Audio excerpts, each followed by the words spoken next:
Fellow entrepreneurs, it is the end of 2017, which means it's time to get real about where your business is and set your intentions for next year.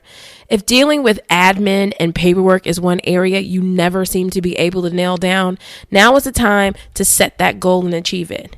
Before you do anything else, I need you to check out FreshBooks. FreshBooks is ridiculously easy to use cloud accounting software for small business owners and self-employed professionals. Now, the minute I said cloud accounting, I swear I could hear a collective sigh and see eye rolls from all of my entrepreneur listeners that hate dealing with numbers. Here's the thing. FreshBooks is made specially for people who hate dealing with numbers. The interface is really straightforward. For example, it only takes about 30 seconds for you to prepare and send an invoice. If you want customers to be able to pay you online straight from your invoice, you can set that up in 2 clicks.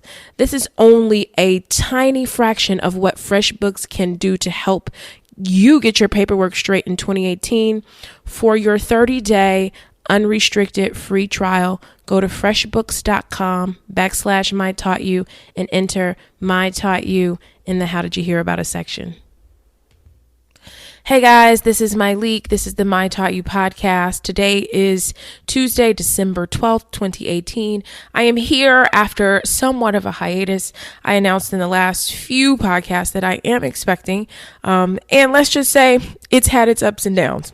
I have been working on this podcast, Things to Leave in 2017, for a few weeks now, and I was trying to spend some time and think about what are some things that I really, really, really wished people would leave behind as we get ready for the new year. So I am here. I am drinking some water today. I've been in pretty intense pain, I would say, for about a week now. But that's okay. The doctor just called something in for me, so I cannot wait to pick that up in hopes that this subsides very soon. So I've got about 5 pages of notes. Go ahead and pull out your notes. If you haven't picked up my journal for 2018, I dropped it a couple weeks ago. It's on sale on my website, mytaughtyou.com. It is a living limitless journal where I give you some tips on how I started to actually remove the limits in my life. But without further ado, let's get into my list, my points.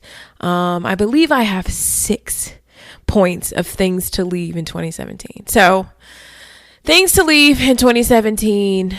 First thing I have is not doing the proper research. So what's crazy, you guys, is I started working on this, like I said, a week or so ago, maybe 2. And I said, how often do we see things trending on social media and immediately post or comment about it without taking the time to find out if it's actually true or if we even have all of the story? And I think literally just yesterday, there was one of those, like, everybody hopped on this bullying bandwagon only to find out that there were some issues with the family. And I've seen it over and over and over again. And sometimes people will write me and ask me why I haven't posted about, insert grievance. And a lot of times it's because I haven't had or made the time to do the proper research before stating an opinion, And I know that sometimes maybe we think that, oh, well, does my opinion really matter? But it does, whether you're a celeb or not. I think it is worth it to spend some time figuring out what's actually going on before you start spreading this news around. You're not obligated to have an opinion on everything. Just the other day, someone asked me what I thought about people contouring their faces with makeup. And I'm just like, seriously, I don't care what people do with their faces or makeup. My opinion is that a grown man or woman should do whatever he or she pleases with their face and their makeup. Next, this also applies in the workforce. Many people are applying for jobs that they think they can do and then hope to get by winging it. Hope is not a strategy. How much work and research are you doing to stay current in the field and position?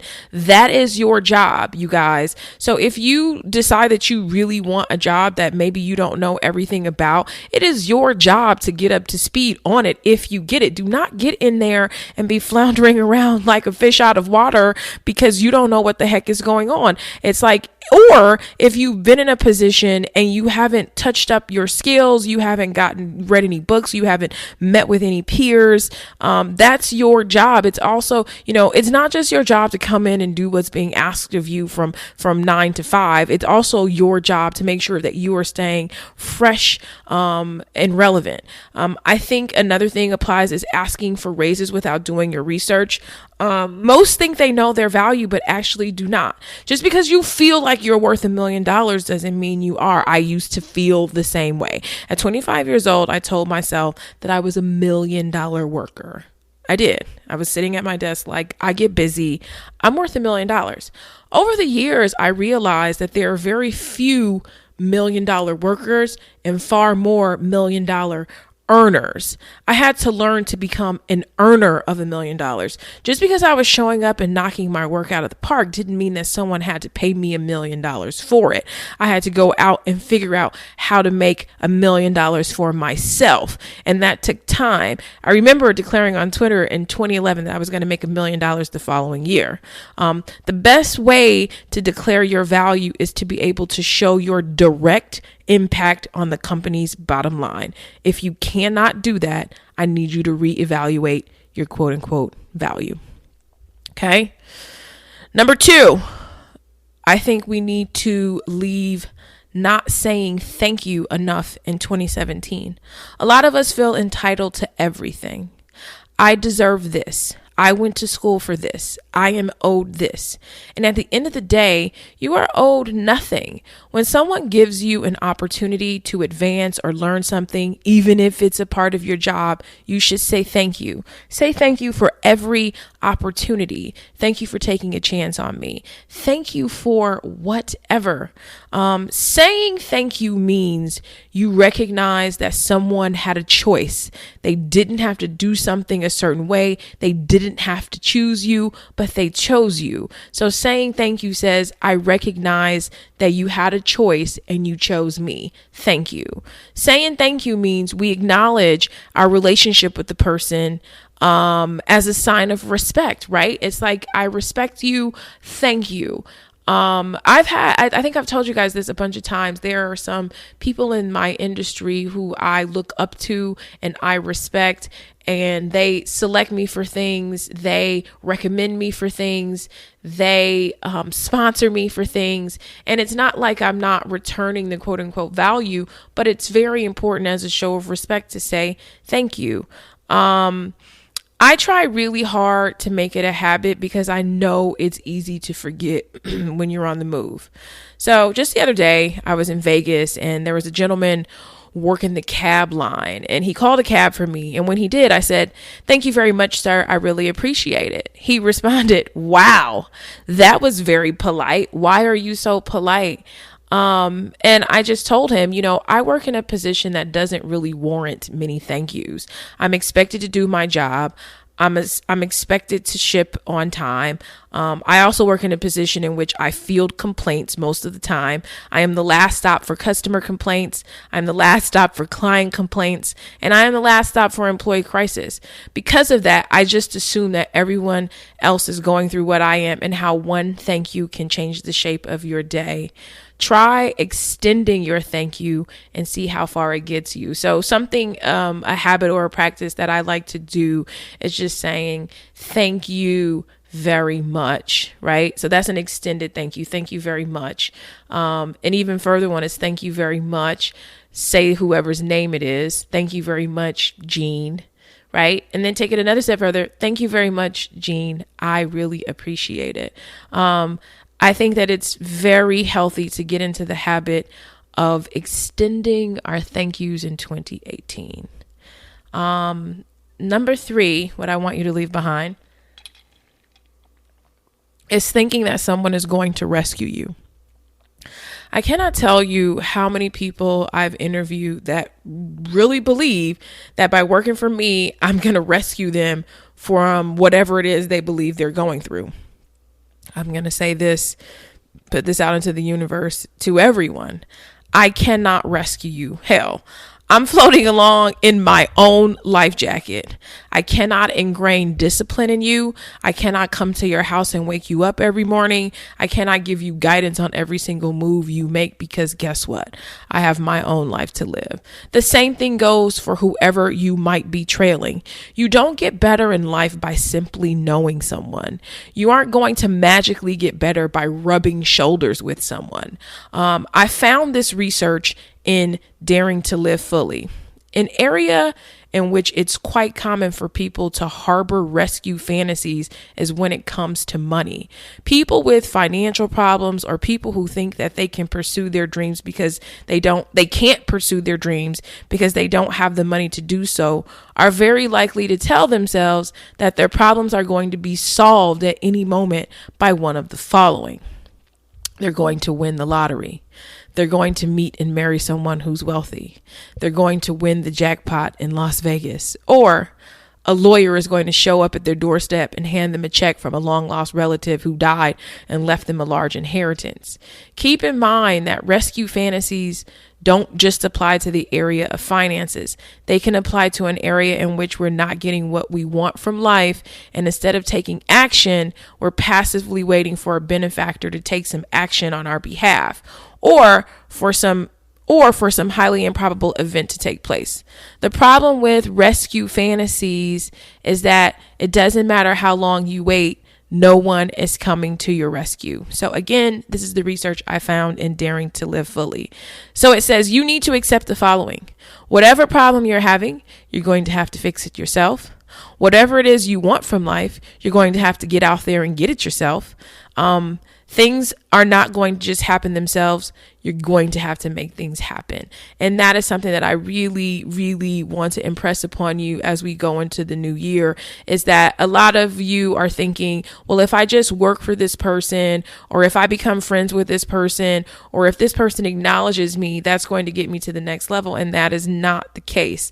You are going to have to get out there and you're going to have to make some things happen. And so a lot of people are putting all of their effort in trying to know who they think can rescue them versus doing the work, getting the recognition, and putting their head down and getting to the place that they really want to be. No one is coming to your rescue.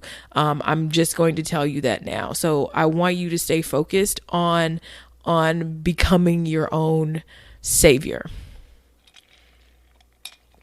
Next thing is I want people to leave behind is not holding yourself accountable for the crap that's happening.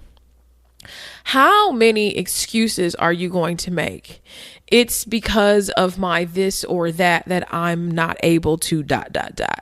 My parents never made me do things, so therefore I don't do things. Or I didn't live in an area that had this or that, so I'm not, used to this or that, or I don't do this or that. Enough already.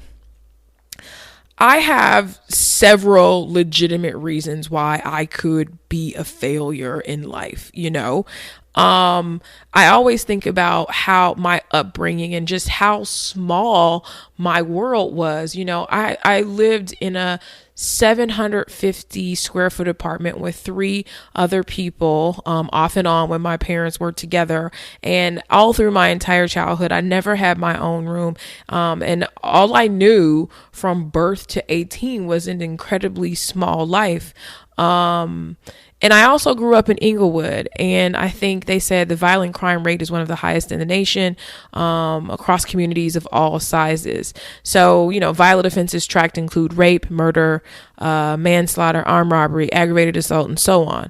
So these are all life circumstances. They are not life determinants.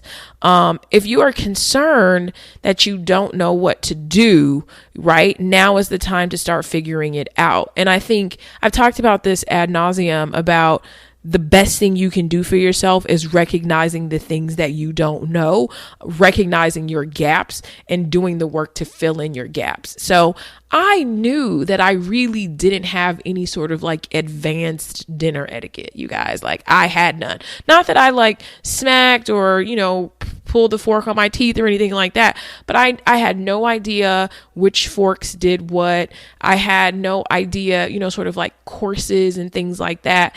And I just took the time and I bought the etiquette books and I went out and I spent time with people who taught me the things I didn't know. I knew nothing about sort of, wine and I'll tell you, I've said this to you before, that I really do believe that having some sort of knowledge or education about maybe wines or certain meals makes a difference when you're having a dinner meeting or you're networking after, work with and you're with someone and you can speak intelligently on these things.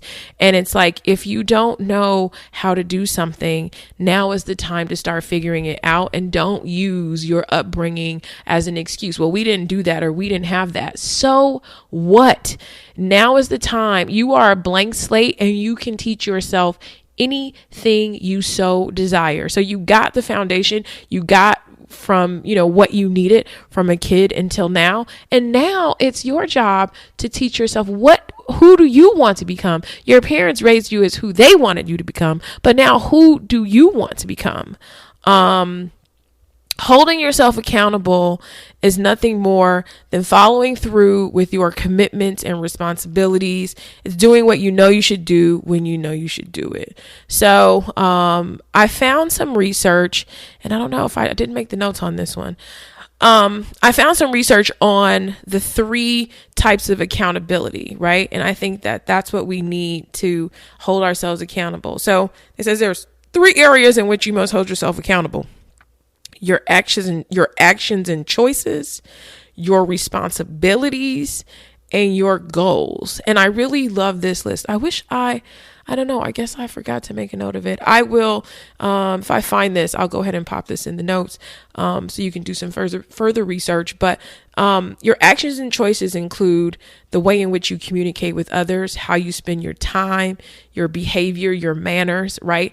Like I see a lot of people with poor manners, and I get it. Maybe you weren't expected to do these kinds of things at home, but sometimes it's like, I recognize people don't say thank you. Like, if somebody buys you something, you say thank you. But I guess if your parents or nobody ever made you do that, you don't know. But you have to have some accountability on your behavior and your manners, the consideration and respect you show others, your attitude and thoughts. As far as your responsibilities, what they list, those things are, your responsibilities include returning calls, emails, texts in a timely manner, being on time for business and personal appointments, keeping your car, home, and workspace clean, spending less than you earn, doing the things you agree to do when you agree to do them. Those are you being accountable for your responsibilities. Writing things down on a to-do list so you don't forget. These are your responsibilities. You are a grown up. And your goals. Being accountable for your goals means your financial goals, your health goals, your fitness goals, your family objectives. I had some people write me maybe a couple of weeks ago about how, I think I have a reputation of sort of always pushing like hard work, and people feeling like, well, I worked hard and now I'm this age and I'm single and I don't have any children or anything like that. And it's like, being accountable for your goals also means including your family objectives. Sorry, you guys. If you have family objectives, you have to make those a part of your goals as well. Do not skip those. You cannot be all professional and not focus on any sort of personal, your personal goals, your career ambitions, marital enhancement, and anything else you may have set for yourself. All right. Things to leave in 2017. Spending all of your money trying to keep up with Instagram or doing things you feel entitled to. If you aren't in a place financially to take a trip, don't take one. If it makes more sense for you to put that $500 away so that you have a rainy day fund set for 2018, then do that. You know what I mean? So if you can't go on such and such trip so you can put it on the gram or whatever, I want you to go ahead and take that money. I want you to put it in a savings, and I want it to be in your rainy day fund for 2018. So, okay, maybe you're not popping off on the gram doing nothing this year, or you're only taking one trip, but I want you to think about, you should not be gallivanting and you don't have that fund saved up. If you can't afford red bottoms, then don't break your neck buying them. They hurt like hell anyway. And I can promise you that the comfort of knowing that you for real have your ish together in the real life trumps anything you want to show off on Instagram. I promise you that. I don't have anything to show these days because I'm currently tucking away money for a new human. I've already saved his college tuition should he decide to go, and I will likely need a nanny or something, so I got a stack for that. I'm on my grind right now, and I promise you these destinations aren't going anywhere. So I feel like a lot of people think, well, if this person's going, then I deserve to go too, or why can't I go? The place exists. And I get it. I'm not saying deprive yourself and don't do anything, but I am telling you that the comfort of knowing that you really have your stuff together is going to trump any feeling that you're going to get from an Instagrammable trip. One thing, this is probably going to surprise you. One thing to leave in 2017, is not listening. Now, you're probably like, what does she mean by this? If there's one thing I've learned over the years of managing people, it's that many of them do not know how to listen. I can't tell you how many things I've asked to be done only for someone to do something completely opposite. I have even been incredibly specific. I need these two exact things, and they bring back something else because they've made it up in their mind that could not be what I really meant.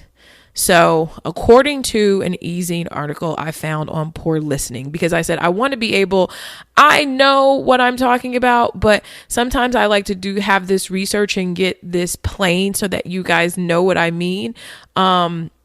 But here's what I got from eZine on poor listening. Hearing is a physical act, while listening is, and I underline this, the act of hearing while also retaining and comprehending the information.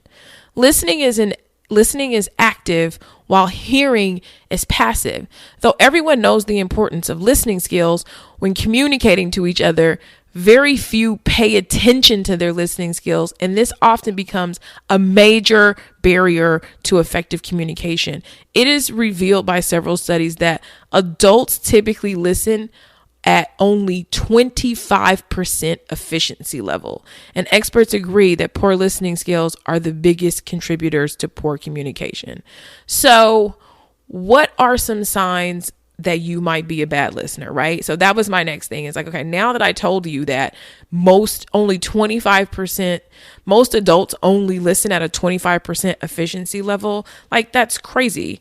How do I know I'm a bad listener? So I found some information on Psych Central. Psych Central says lousy listeners are attending to other things when you are speaking. Lousy listeners, and I put a note by this one, the most egregious. Lousy listeners are planning how they will respond even while you are speaking. And I found that to be the most common and most egregious, because if someone's talking to you about something and you are preparing your response while they are talking, you're not listening. Lousy listeners change the subject before you are ready to do so. Lousy listeners hurry you along, right?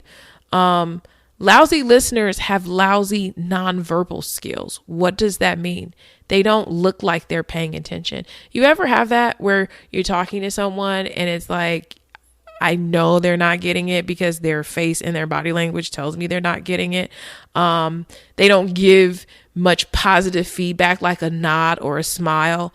They slouch, they turn away, their eyes glaze over. Those are some signs that you might be a lousy listener. Lousy listeners, you guys, tend to see criticism or blame in the most innocent of discussions. Their defense is to be critical and judgmental. While you are talking, they are busy developing critiques of what you said and how you said it. Lousy listeners are quick to offer advice, even when it hasn't been asked for. They don't take the time to listen to the whole story or to offer quiet support. All right. So I see listening as a huge problem. I said, what are some signs that have been determined of lousy listening? And then I did some research on what are some ways that people can genuinely become better listeners. So Fast Company had the best article to me, and I have shared this article with people who have worked with me, who I felt have had some listening challenges. And Fast Company says, to get better at listening, listen to learn, not to be polite. It's having a beginner's mindset walking into a conversation, right? So if you know that you are going into a conversation with someone and you have the mindset that you're going to get something out of it, you are going to be, ready to soak it up, take notes, pay attention, because you're listening to learn versus just listening to be polite. One thing that I think should always happen is ask more questions. I can always tell if someone's listening if they're asking questions. So you're talking and they're like, okay, so do you mean when you said this, did you mean this or that? Or just so I'm clear, you started off going in this direction and now you're saying this and I just want to do this and that. So, asking questions, they said, pay attention to your talk to listen ratio, and you should strive for a 2-to-1 ratio of listening to talking. So you should be listening far more than you're talking when you're in a conversation, especially with, your boss or even your work peers. And I think that I kind of jumped the gun with the asking more questions. Is repeat back what you heard. Am I anticipating what the other person is about to say? And I think that's what happens to people, is that you think you know what someone's going to say, or you think you know what someone means, and then you do something else and it's like you weren't listening. Maybe you don't agree with what the person is saying, and so you've already sort of skewed what they're saying.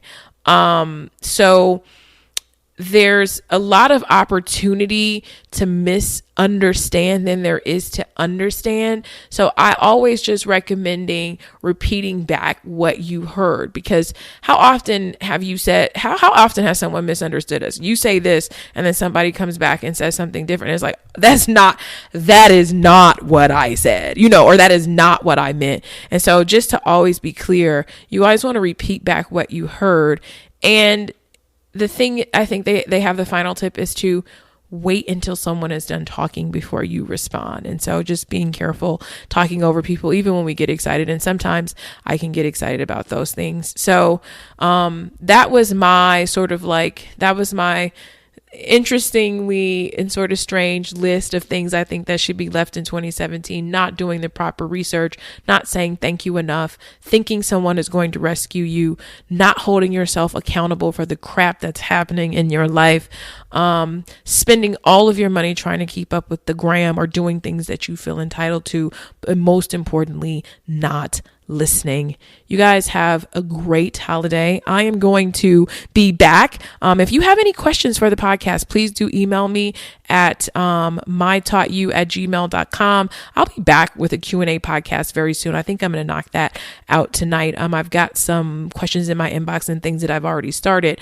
So that is it for me. I will talk to you guys later.